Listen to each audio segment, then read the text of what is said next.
know what stage your team is in. I believe there are 4 stages to a team, and most teams never get close to the 4 stages. The 4th stage is the best stage, the one you want to try to get to, and most never get past the 2nd.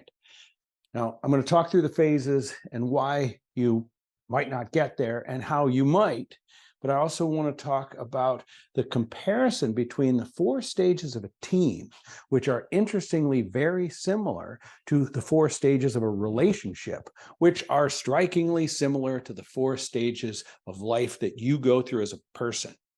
There's something consistent about everything. Everything is like everything else. And if you look at what you're like, you can see what a relationship's like, you can see what a team's like, and they all move through the same 4 stages if they're lucky, often getting stuck on the first 2 and seldom getting past the 3rd.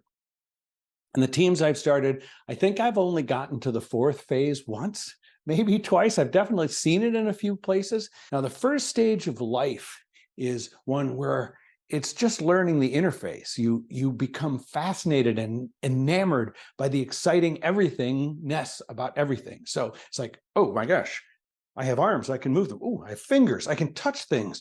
There's colors and smells. And when you're a kid, you ride a bike just to ride the bike. You don't even need to go anywhere. Now, in that phase of human existence, you do not question your existence. I mean, everyone has a different experience, but most people, you don't have to justify yourself. I am because I am. That's it. And wow, this is so exciting. Now, in a relationship, that's the chemistry phase. Oh my gosh, I'm attracted to you. Oh my gosh, this is so amazing. You get that wonderful honeymoon phase, that first 6 months, that wonderful chemistry experience, which is just learning the other person. Now, keep in mind, you're attracted to someone because they're different from you. You come together because you're either opposites or kitty corner. Kitty corner tends to work better than opposites, but we're attracted to what's different. We look at someone not because they're redundant to me. You redundify me. No, it's you complete me. It's because the difference is so attractive. And in a team, we come together because we're different people. Diversity is the central ingredient to the attractiveness of team. You have a skill I don't. I have a skill you don't. Someone has experience. Someone has access to capital. Someone has a talent. So as a person, you go to school. Suddenly you're in school and there's competition on the playground. There's bullies. There's fighting. There's jockeying for position. It's a completely different, harder game than it was just enjoying to ride your bike around the circle or play with a ball. And it's harder. You have to work harder and there's pain involved. And in a relationship, you're in phase 2 in a similar way. Suddenly, you're starting to lose that enamored sense with the person that you picked.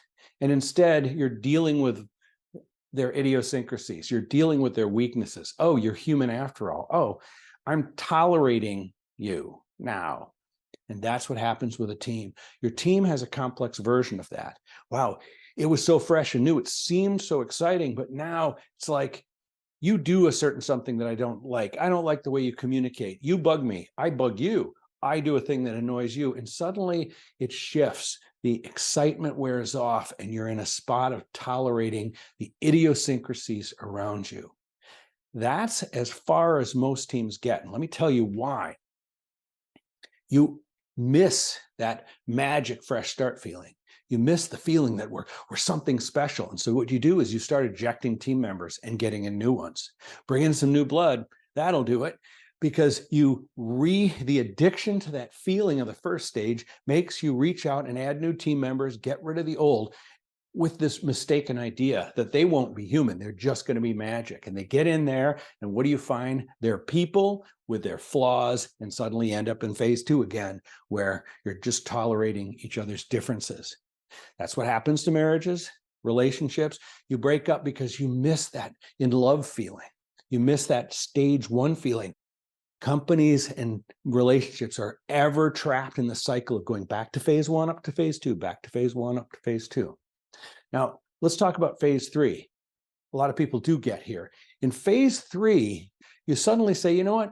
I'm done with all this screwing around. I am going to hunker down. I'm going to focus. and I'm going to have a goal, and I'm going to become somebody. So what you do is you push all of that aside and you start focusing on your goals. Most people focus on their career. That's one of many things it could be, but it's the main thing that people often go to. And suddenly you're goal-oriented. Your competitiveness comes out. You're competing. I'm not a big fan of competition, but what you're doing is competing with others, or you're competing with yourself. I want to get to higher places. In a marriage or a relationship, it's the next bigger house. It's moving into a higher social circle. It's moving forward as a couple. It's adding kids and having kids to live for, a family to make, and your 2 careers to go. In a team, this is the highest most teams ever get, and it's not a bad place. The third stage for a team is to be the well-oiled machine. We become addicted now to changing the world, to making our mark, to making a difference, to being effective. Very few people ever get past that. It's not a bad place to be. It's where you accomplish. But this is where you become a human doing instead of a human being. The problem with phase 3 is you're identifying with accomplishments. In other words, you're justifying your existence by that which you produce. And that's kind of like in the marriage, where you're identifying yourself with the family you produce and the results and the income you produce. As a person, you're bonding and identifying with your career. So look at those identifications. At first, you had no reason. You don't need a justification. The second justification in the phase 2 is your social standing, and the third is your accomplishments. You become a human doing. If you ever get to stage 4 is the most miraculous change in experience. In stage 4, you can accomplish. You can have goals. You can have goals. They can happen or not. You can walk away from goals because your identity shifts from what you accomplish and that which you produce back to the first stage's reason. I'm here because I'm here. I'm here because I exist. I don't need to justify my existence to you or anyone else. I don't even need to justify it for me. I'm here because I'm here. Now, only from stage 4 can you experience life. Can you smell the roses? Can you enjoy things? The enjoyment of goals is a competitive accomplishment, but the true enjoyment of life is I've got all these skills. I accomplish goals. I contribute to the world or to my family. I make a difference, but that really isn't why I'm justifying. That's just what I do. When you get to stage 4 in life, it feels just like stage 1. Oh my gosh, everything's fascinating again. Everything's interesting. I love the color. I love the smell. Oh my gosh, I love oh, look, I can move my hands and fingers. Existing becomes the reason in stage 4. Now, let's go to the relationship. I personally, I made it to stage 4 in relationship, which is I've gotten to the point where it feels like the start. The chemistry is much like the chemistry at the beginning. I see my wife and I'm like, wow, oh my gosh, I'm attracted to you. You're so different from me. All those things that originally attract me again. And now it brings us back to our point of teams. If a team can get to stage 4, you suddenly start to like your team members again. You start to be enamored by what originally attracted them to you. What brought them together was how they were different.